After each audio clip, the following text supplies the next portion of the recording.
Hello, I'm Andrea Kenworthy, GM at Rivers, and I joined the business in December last year, and this is my first opportunity to talk to you, the stores, about some new initiatives that we've got going on right now. So you might have heard about the new initiative ECE, Exceptional Customer Experience. This is a new initiative that we're introducing into the stores to really up our game and make a huge difference to the customer experience in our stores and ensure that they engage with us completely. So why are we doing this? When are we doing it? And what are we hoping to achieve from this experience? Well, the first thing that I'll say is we've got a lot of competition in Australia right now. A lot of overseas retailers are moving into this space to steal our customers and our sales. So what are we going to do about it? Well, certainly our competitors are really upping their game and completely improving the customer experience that they're putting out. And that's not just product, that's also in-store experience, visual merchandising, and the whole of the interaction that they have with customers. So what do we want to do? We want to fight for our space in this market right now and make sure that we deliver to our customers exactly what they deserve. So in the first instance, some of our stores have got counters where counter displays, which unfortunately are right as you enter the store. So it's really stopping the customer from enjoying the flow and being able to see the product and the merchandise that we offer. So in 70 of our stores over the next few weeks, you are moving those counters so that the customer has an easy entry into our stores and can therefore really enjoy the displays that we put in front of them. That will also result in some changes to specifically some of the fixtures and the locational adjacencies that you've got within those stores. In the rest of the store base, what we are looking to do is significantly improve the visual merchandising that we're offering to our customers. So what does that mean for you? You're going to get a document, and you're also going to be able to watch a wonderful video that Bo has recorded for us to be able to help you understand what you need to do in your store to be able to meet this customer experience and this need. We're going to be looking at flow and adjacencies of specifically of departments so that the customer experience and the journey is easy for them to understand.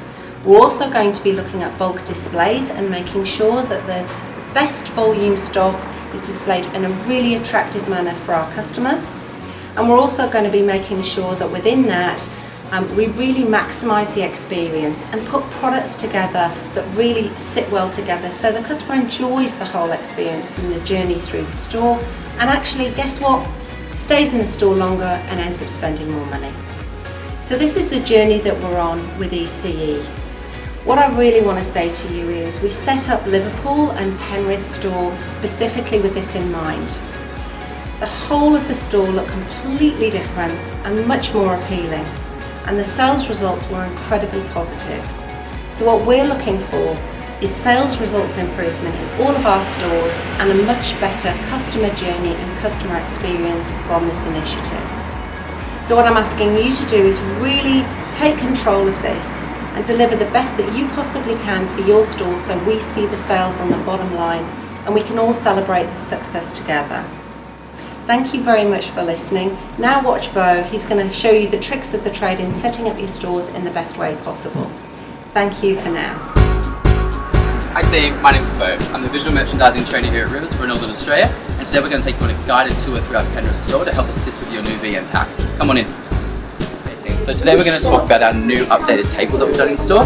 So you'll see we've actually removed the top tier of our tables. This has allowed us to be able to get a lot more volume of apparel on our tables, as opposed to only having about 40 or 50 units of footwear. We're now able to get over 100 units of apparel on these tables.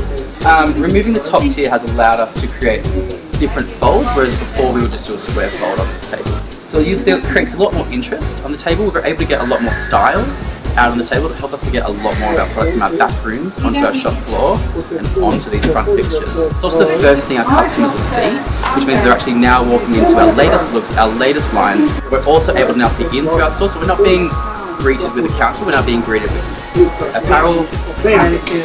We can also see our footwear throughout the store, which has created a lot more of a inviting atmosphere for our teams.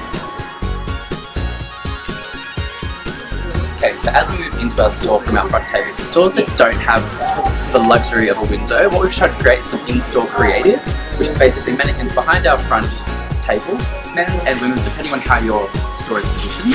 And what this actually does is create some interest and some height within our business. It's not all about fixtures the same height. We're now using mannequins to create some more height and some more interest in our business. We've also dressed all of our mannequins in catalogue products, which is something we do moving forward. This allows us for our customers who have read our catalogue to come into store to see what the product actually looks like on our mannequins and what the real deal is. As we walk into our menswear department, now we've done our front fixture, we've done our mannequin creative, we're now going to move into our first men's fixture. So the menswear, it's rugby polos, which you'll see is the first key sightline within the menswear business. We've got two arms, we've got two options per arm. We've also started our colour blocking here at the first prong right here, worked our way through up until the end. Then it'll wrap around to a new colour palette and so on and so forth. As we move into our menswear department, you'll see that's our first key sightline. In the guideline, we've given you a priority list of product and where it should be positioned in our store.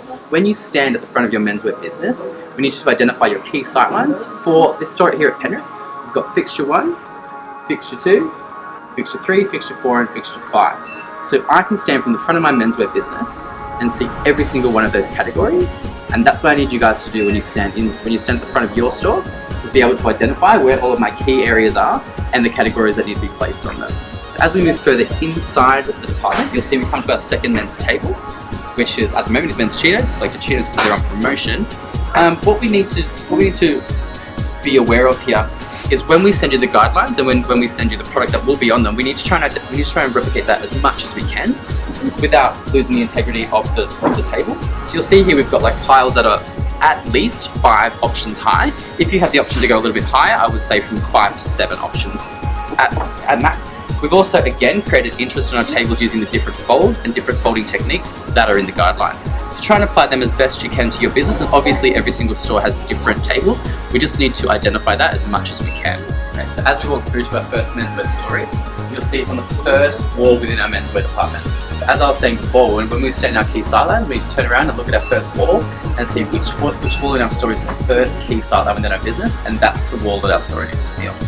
So when we look at our story, we're always merchandising from left to right, or from the front of the store to the back of the store. So your store may be slightly different, or it might be of an odd shape. So we need to remember that whatever side starts from the front door, that's the side that we need to start working from. As we walk through our menswear story, you'll see it's exactly the same story that we put through on our product merchandising guidelines. So you'll see we started with our men's pants, we've worked our way into an outfit build here. We're working our way through our story, making sure that all of our standards match. All of our folds are nice and clean. And finally, we've got our A3 pods to call out our new season products. We've also got our display footwear. So this item must be represented in the footwear department before it can be pulled out onto our shop floor. And you'll see there's just one. It's meant to just be a display only option, and then we'll tell our customer that it is actually represented in our footwear department. We've also got our beanies, which are also represented in their accessory department before being represented on display. So from our story, we're going to move on into our denim section here in menswear. Here we've got our denim wall, which you'll see is spread out over 8 mesh panels. That's for a larger store, like an A and a B grade store. For smaller stores, it might be 5 or 6 mesh panels. We just need to make sure that we're displaying our fit guide and our product is running from left to right or from the front to the back of the store. And it's also merchandised by premium and then by heritage denim. And then it must be represented by fit. So use your fit guide as an example. We've got slim straight into regular, into relaxed, and then into boot cut. You'll see here, we've got our slim straight, into our regular, into our relaxed, into our boot cut denim. That's in premium, and then we move into our heritage, which is our slim straight, our regular, relaxed, and then our boot cut. So it's exactly the same consistency, we're just following our fit guide. This is to make sure that we're keeping it consistent for our customers and easy for our customers to read. So when we're folding denim above our hang denim product, we're making sure that it is of a similar color and similar cut, and that is also represented, if as best we can, 5 units high for every single piece of denim. Now I know that we sell through denim, but what we need to do is make sure that we can't stress enough that we need to try and keep it as consistent as possible. So 5 units high is the goal. Okay, so now that we've merchandised our men's denim area, we're going to make sure that our hangers are 100% and our standards are to guide. So here we've got our men's denim right here. Make sure it's going from the smaller size to the larger size backwards, and then regular length into longer length. So here we've got our adjustable hangers for stores that are able to use these adjustable hangers. We've got our denim facing out. What we're going to do is fold the denim directly in half. Grab our adjustable hanger, sit it on the inside of our fabric so that we're only clutching onto 2 pieces of denim. If we clutch onto 4, what'll happen is the hanger will actually break because we can't hold that much fabric in one side. Then on the other side, we're going to make sure that the denim is clipped right to the end, no more than a finger space to the edge. If there is more fabric than a finger space, I'm going to need you to refold it. We need to make sure that all of these line up. If we're getting like a wavy motion, it means that the denim isn't to standard, and we're going to need you to have a relook at that section. Okay, so now we've finished our menswear department, we're going to move on over to our women's wear section. Come on. Okay, so as you can see, we've got our first women's wear table, which at the moment is Mother's Day statement. It's got all of our gifting ideas for our Mother's Day area. This store has already removed their tier. I know that our direction was for all 4 tiers to have product on it. However, if you have started to sell down a few products, you can remove that top tier and start to use all of this area. So this being the front section, you'll see that we've go from our front table into our front category fixtures, and then we're going to move on straight into our first women's wear store, which is this way. So for a store that doesn't have a front wall area, what they can use is their front women's wear fixture, which we have done here in Penrith. Just as an example for you guys, they do have a wall as well that they've used, but we're going to show you how it can be done on a floor fixture first. So ideally what you want to do is work from left to right, which in the guidelines is exactly how we tell you to do it. So you'll see we started with our outerwear option, moving into a top and a bottom option, moving into another outfit built here, and then capping it off with a dress on the end. We've also done the same as what we've done in menswear. We've added a shelf with a folded option, a boot, and a hat for display. So that's how you would create a story on a floor fixture. So if we move into the wall section where we've created a wall version of the story for women's wear, you'll see this is the first women's wear wall that we've got in our business, which is where we need to always have our first story. So you'll see we're working from right to left because that's the way the women's wear department works. They work from the front door, they're working their way left. So again, we've done exactly the same thing that we would normally do in a VM story update. Top, bottom, outerwear, creating outfits as we move down through the story. Again, we've now started to add some folded product into our stories, which is something new for us. But always make sure that we've got all of our options showing. Any detail that we have, make sure that we're showing that as well. And finally, we've got our new A3 pods to call out our new season product for our women's wear story. Now we're going to move on to our denim section. This is our women's denim section here in Penrith. You'll see it's also spread out over 8 mesh panels. In a smaller store, you may want to condense it down to 6 or 5 mesh panels, depending on the amount of stock that you have.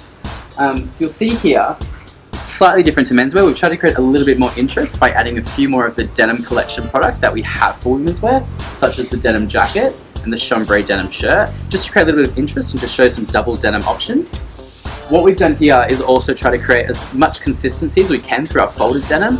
So you'll see 3 to 4. If you have the option to have 5, if this is an A-grade store and they don't have the option to have 5, try and keep it to 4 all the way along as best you can. You'll see here that this is also merchandised by fit, and it's also merchandised from left to right. So we've got our ultimate lift, our slim mid-rise, our straight mid-rise, and our bootleg on our wall, and our comfort jeans are opposite on the fixture across. Just being that we have that many options of product that we just need to spread it out a little bit more than one wall, which is what we've done here at Penrith. Same rules apply when we're hanging our women's denim. Edge to edge hanging, make sure that we're clipping it on the inside of the right hand side of the denim and the outside of the left. If we have more than a finger space of fabric hanging over the edge, it needs to be refolded. Okay, now that we've finished merchandising our denim section, we need to make sure that our basic section is merchandised directly next to our denim. It's a great add-on sale for all of our denim products, and it's also a great add-on sale for our new section which we're creating called our check shirt statement, which is just over here. Okay, so this is our new check shirt wall, which is a new thing for the business. It's something that we're now separating all of our check shirts from the rest of our top options within our women's business. Our new A3 authority pause for our check shirts, which is something new that we're also rolling out, which is something that we're putting together for all of our authority products moving forward in our store. But there's more information about that in our guide.